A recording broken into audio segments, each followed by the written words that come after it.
Welcome to West Midlands Live. We'll be bringing you all the best news, sport, entertainment and weather from across our region over the next hour.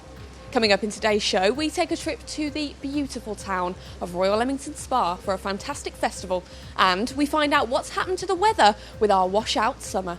But first, the headlines. Our top story: a gunman who shot dead his best friend while messing around with a gun in a Coventry flat is now facing jail. Armed police were called in December of last year to reports that a man had been shot in the head at the property on Chepstow Close in Willenhall.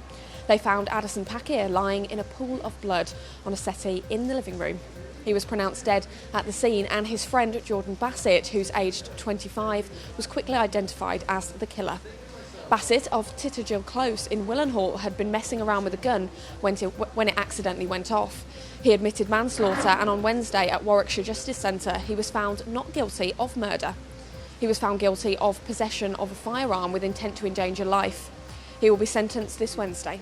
Birmingham has been named the worst place in England for homeless deaths.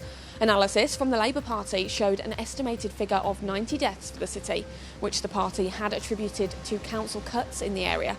Housing Secretary James Brokenshire announced a one-off pot of £30 million to tackle rough sleeping. This equated to £405,000 for Birmingham. Shadow Housing Secretary John Healey said this was just a drop in the ocean compared to cuts to the council budget of £358 million.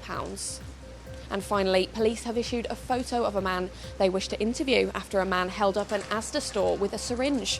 The robbery took place at the Brierley Hill store on June the 17th, where bottles of spirits were taken. More local news across the hour. And if you've got a story we should know about, the address is news@birminghamlocal.tv.